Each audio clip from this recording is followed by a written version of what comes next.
Welcome back to Ask a Plant Doctor. With us again is the expert of all experts. I always call you that. Tim Kohoff from WSU Spokane Master Gardener program. Tim is doing a house call. And as I said previously, tomatoes give me anxiety like nothing else. I cannot grow tomatoes. Tim, I've got problems. Okay, well, you're not alone. Okay, now what is wrong with this fruit? Look at what's happening here. So what we're seeing here, this is a problem called blossom end rot, and that you see that kind of dark brown on the end of the tomato where the blossom was. Sometimes, depending on the fruit, it might appear black or brown. But what's happened here, so if you go online, this says it's a calcium deficiency in the plant. And people will think, oh, well, I'll just add calcium. And you hear everything from adding Tums. We've had people sometimes who grind up Tums and put in the soil. Don't do that. You don't have to do. Well, most of us have lots of calcium in our water. If we're in Eastern Washington, the water that we get from the Spokane Aquifer already has lots of calcium in it. That's the stuff that leads to the hard water deposits on your dishes. So it's not a lack of calcium. It's more, in this case, it's probably more about the tomato is in this pot. It's probably drying out a little bit between waterings. And I think you said that this pot isn't totally full of soil, right? Now, I like the fact that when you diagnose, you take the whole picture. It's just like a good doctor should be. You take the whole patient's whole history, health history.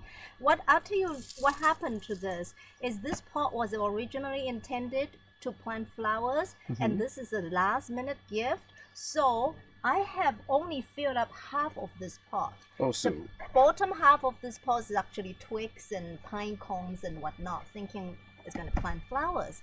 But tomatoes, tomatoes have probably deeper needs. roots than some of these plants here, and they don't like it if it gets if they dry out between waterings. That sometimes will impact this blossom end rot. So if you have what we call seesaw watering, where it's a little dry and then a little wet, or if it's too wet or if it's too dry, all of those things can lead to this blossom end rot. And this is a really common problem on tomato plants in Spokane because we have really hot days and our soil dries out pretty quickly. And because every year I suffer severely from this, and I think that's mostly from the watering problem. But this year I knew what I'm doing going in. I anticipated this. So you're saying this is not just a problem of calcium deficiency, it's an overlap. Right. It's more about the plant's ability to take the calcium that's there and use it, process it into making the fruit. I got you. So the real problem is that the plant itself doesn't have a very good foundation to begin with. That's correct, yeah. So calcium deficiency is correct, but calcium amendment is not going to address the problem. Exactly. You're going to have to treat the patient as a whole. Right.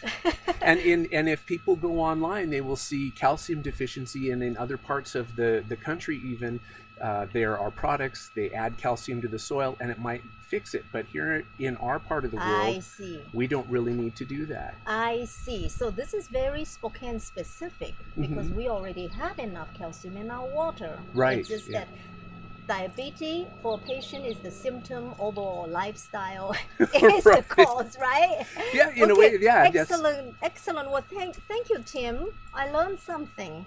I always learn something from you. One thing I've learned more recently about blossom end rot too that I just want to throw out there: some types of tomatoes, some varieties are more prone to this than others. So when you're shopping, you can look for ones that are maybe less prone to it, and that's another way of ones that are already prone to fixing the calcium that's there. Okay. Well, thank you so much. Oh, you're welcome. For Spokane Public Library Home and Garden program, this is Jen Moses. Hit like and subscribe.